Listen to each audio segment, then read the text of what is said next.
Geography is a fascinating discipline because it is a study of place.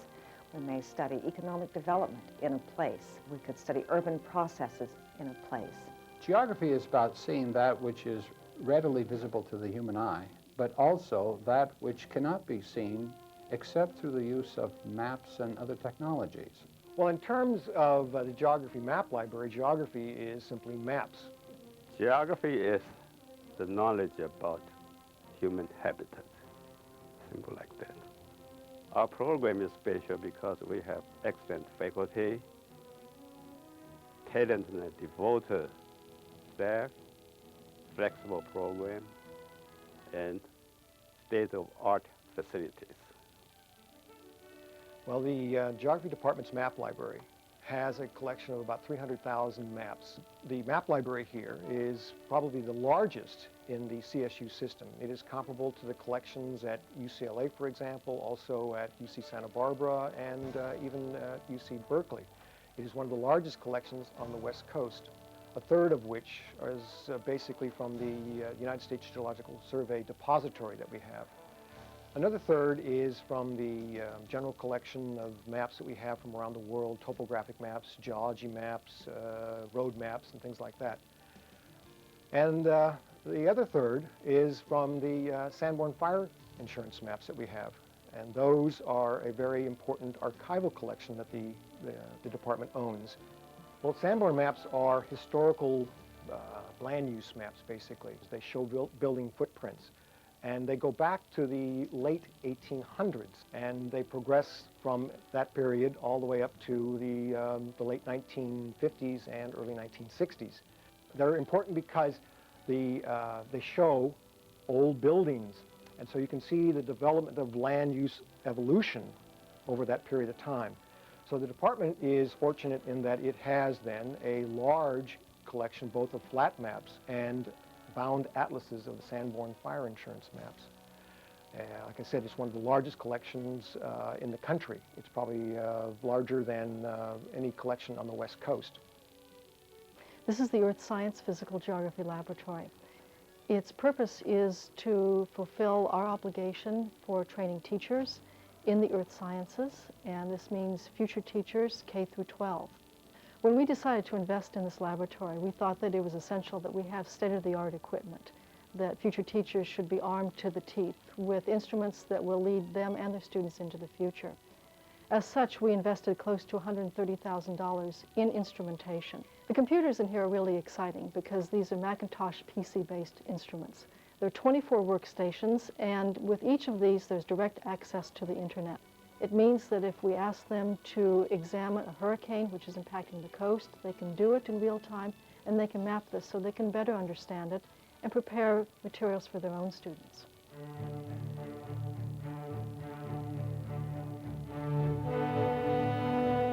A couple of years ago, the convergence of my interests in California geography, mapping, digital systems, was transformed into the development of what I call the California Geographical Survey. I believe the state needs a geographical survey. I've talked to people, so nothing was happening, so I created it. I am the survey. We have the most complete set of digital elevation models freely available.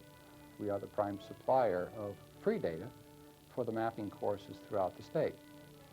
The second step was to take these data and transform them into easily seen maps. Currently, the total number of images is approximately 1,500 maps. They're all in color, they're fairly large, quite detailed, and if downloaded, you can make wall maps out of them.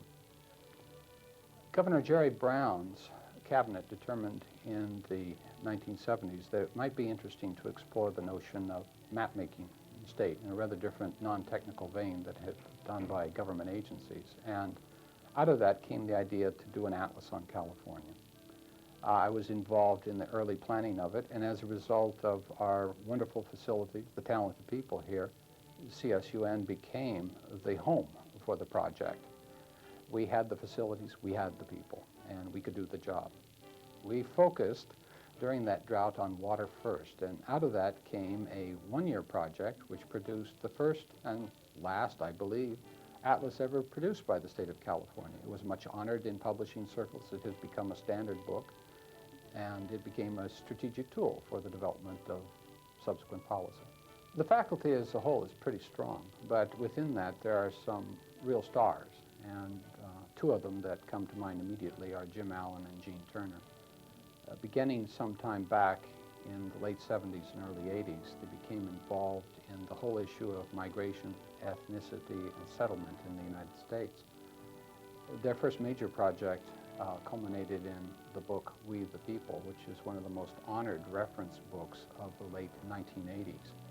Well, in 1979, Jim asked me if I might be interested in working on an atlas or an ethnic atlas of the United States, and it sounded to me like a good idea. There was going to be some new data on ancestry in the census, and so it would give us an opportunity to look into ethnic patterns as people had not been able to before. Well, We the People was a first attempt to look at the diversity of ethnic groups across the entire United States, particularly to look at the breakdown of the white groups who've been here for a long time and perhaps haven't received the attention that many other groups have. The ethnic quilt looks at the structure of Southern California's population in terms of three dimensions: the ethnic dimension, the social class dimension, and the geographical dimension, where people are located. And we attempt to pull these together through history to show Southern Californians and the rest of the country who our people are. Well, the response to the ethnic quilt has also been very positive. Jim and I had received the Scholarly Publication Award from the university, and it's also received a number of very positive reviews in the press as well. What surprised us and has made us happy is it's been used as a textbook in a number of campuses, not only in Southern California, but at places like Arizona State. And it's been used by a number of disciplines outside of geography as well. One of the ties that the department has with the external community is this contract that I've got with the U.S. Navy with their Natural Resources Office on San Clemente Island to provide weather data for the restoration of the native vegetation on the island. So we're now up to about $230,000 total over the last 7 or 8 years. And it's also meant that we've had a whole series of students that have been involved with doing the project, going out to the island, maintaining the weather stations, fixing the equipment. So they're dealing really with some of the latest equipment, latest software. It's not unusual for this kind of thing to be going on in a geography department, but probably this department has a bigger role in looking at weather and climate and dealing with the climatic data and in weather instrumentation than any other in the state that I can think of right offhand. The core of a university is its curriculum and its people. And the geography department is blessed to have some extremely talented technical support personnel. David Fuller is a world-class cartographer. He's a specialist in information graphics and has done wonderful work for about 25 years with us. Bob Proven is, oddly enough, one of the world's most renowned astrophotographers and has co-authored a book in astrophotography published by Cambridge University Press. And when you have people like this on your side, you have opportunities for students that are not attainable if it's strictly faculty. I came here in July of 1994 after the Northridge earthquake to help reestablish the campus and geography department's weather station, which was destroyed during this time period. The station lost its National Weather Service cooperative status when the station was down, and I specifically came here to reestablish the station and get its cooperative status maintained again. When I came here to the department, I had no idea that the weather station had such a extensive history. Over 30 years, the department has maintained the weather station and been part of the National Weather Service cooperative network. We offer to the Weather Service variables such as air temperature, maximum minimum temperatures, barometric pressure, wind speed, direction, and ultraviolet radiation. One of the strengths of the department in geography is the work of the staff that's helped out so much. The university has recognized that. In 1997, I received the Staff Member of the Year award for my work in restoring the weather station to its pre-earthquake stature.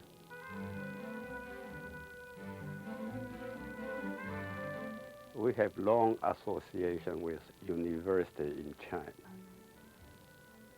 Over the years, we have continuous interaction, and we hosted 2 international conferences on human geography in CSUN, China. We are going to host the 3rd international conference in the year 2001 at Northridge. We are in the process of developing a joint MA program with the Institute of Human Geography, CSUN Foreign Language University. Well, it's very unusual to be a geographer dealing with the Balkans. It's such an essential part of the world and so important in terms of the magnitude of the conflicts going on. But in this country, there's only a handful of geographers who specialize in that region. My own research dovetails well with my teaching because I teach a course in the geography of Europe, and I'm able to bring firsthand knowledge of the region to my teaching. My history with the department is long. I came here as an undergraduate, got my BA here, my Master's of Arts in the department, and then I was very fortunate to be able to come back here and to teach full-time. I think Cal State Northridge is an excellent university. I think the department is extremely strong, and I feel very privileged to have the opportunity to teach here. Geography has been a foundation for many of our students going on into careers. We've had students now work in large drug companies as marketing executives, newspapers, banks. They've started their own companies. Most recently, many of our students have gone on to become senior analysts in large corporations and making fairly good money at this. And of course, what they've all done is use geography as a base, but after 2 or 3 years into their career, they begin to branch out into other areas. So geography is not a field that sort of limits you in you're doing one thing. You're just not a map maker. And essentially use maps to promote your career inside the company is what they've been doing. It's always struck me that geography can be very much applied. So on the one hand, I'm a historical geographer. On the other hand, my teaching and everything that I do for my students is all very much applied in saying, how can I help you leave the university with a good, solid education and get a career? I'm not interested in getting students jobs. I'm interested in providing them a basis upon which they can have careers.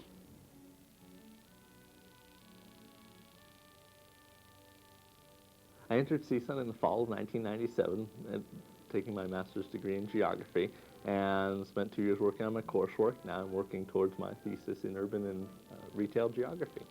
And I also had been learning about the internet and playing around and making some websites, and found out about About.com and applied to be their geography guide. And then at the beginning of 1998, I was contacted by the publisher just out of the blue to ask me to write the Handy Geography Answer Book, because the publisher has a series of handy answer books and they were looking for someone to do the geography book. It's about 400 pages long and includes 1,000 questions and answers about geography. Being in geography, you hear about the best departments, and I wanted to stay in California, and I knew that by coming to CSUN I could specialize in just about anything because there are faculty with every interest. I view geography as the bridge between the social and physical sciences in trying to look at the things that make the world around us the way it is and tie the different threads together so that it's both human activities, physical processes, how they interact, how they feed back on each other. And as far as I'm concerned, sitting on that kind of link between the two broad areas is what makes geography both unique and exciting.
both human activities, physical processes, how they interact, how they feed back on each other. And as far as I'm concerned, sitting on that kind of link between the two broad areas is what makes geography both unique and exciting.